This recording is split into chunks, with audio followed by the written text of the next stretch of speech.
Hey everyone, and welcome to this explainer. Today we're diving into a really fascinating financial paradox surrounding India's absolute largest private sector bank, HDFC Bank.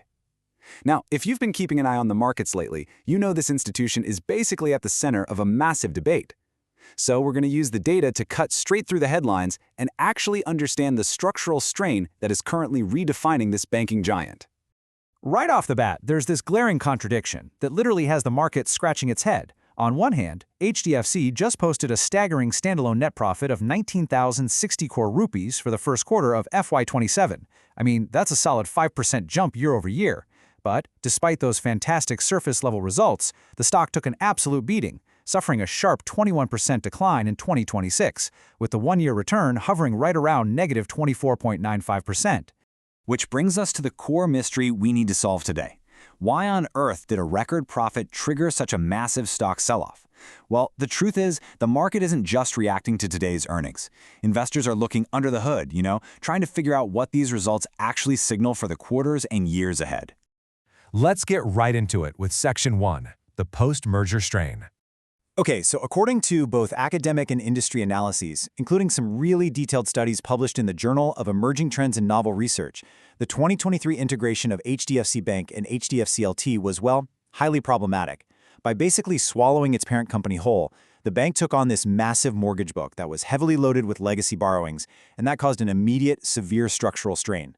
See, while mega mergers of this scale definitely create long-term efficiency, they almost always put extreme short-term pressure on the balance sheet. To put the sheer scale of that strain into perspective, just look at one number, 110%. That was HDFC Bank's peak credit-to-deposit ratio back in December 2023, right after the merger. Think about that for a second. For every 100 rupees they actually held in deposits, they were suddenly lending out 110 rupees. That is an incredibly tight, frankly unsustainable liquidity position. Now, they've actively tried to moderate this since then, doing things like loan sell-downs and tapping the brakes on credit growth. But that initial 110% spike, it sent absolute shockwaves through the institution's funding structure. That brings us to Section 2, the margin squeeze. To really understand the market's negative reaction, we have to talk about net interest margin, or NIM. It's basically the difference between the interest a bank earns on the loans it gives out and the interest it pays out to its depositors. It is literally the ultimate indicator of a bank's future earning power. So a lower margin means the bank is earning less from every single rupee it lends, even if its total loan book keeps getting bigger. And here, my friends, is the main culprit behind that massive sell-off.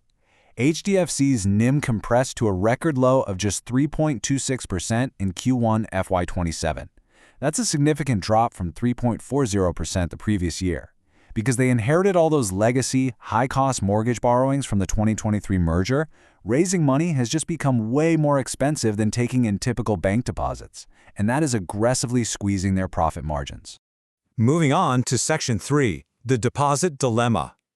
When we look at the bank's deposit mix, their CASA ratio, which stands for those low-cost current and savings accounts, has dropped down to just 32%. So what does that mean? It forces a massive 68% reliance on much higher-cost term deposits, things like fixed deposits. It's not that the bank is losing money outright. Customers are just moving their cash into accounts that pay them higher interest.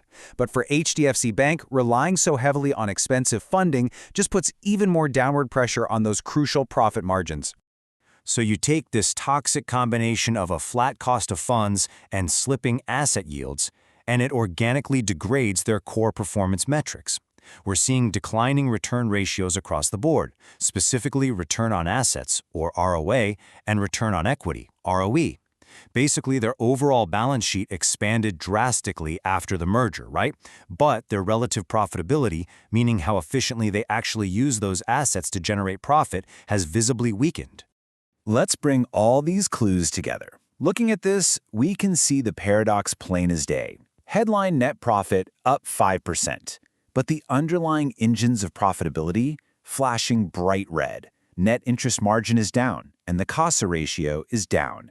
And that right there is exactly why the market initiated such a heavy sell-off. Which leads us to Section 4, just growing pains? So, is the core machinery of the bank completely broken? Well, actually, no, not entirely.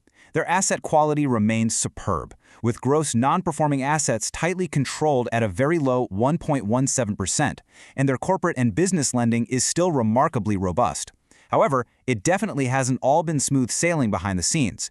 The institution has also had to navigate some pretty severe regulatory and ethical challenges, most notably those AT1 bond mis-selling allegations and the resulting fallout that led to the resignation of Chairman Atanu Chakraborty.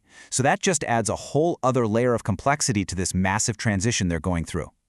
Because the market is just so hyper-focused on this margin overhang and the governance transition, the stock has been heavily penalized.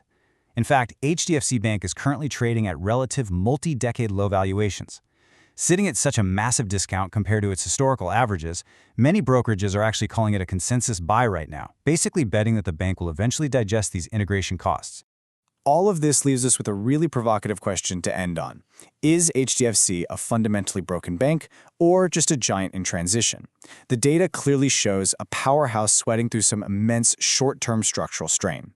Ultimately, the long-term recovery is going to entirely hinge on stabilizing those margins, moving past these recent controversies, and rebuilding that all-important low-cost deposit franchise. It is absolutely going to be a fascinating story to watch unfold. Thanks so much for joining me on this explainer, and I'll catch you in the next one.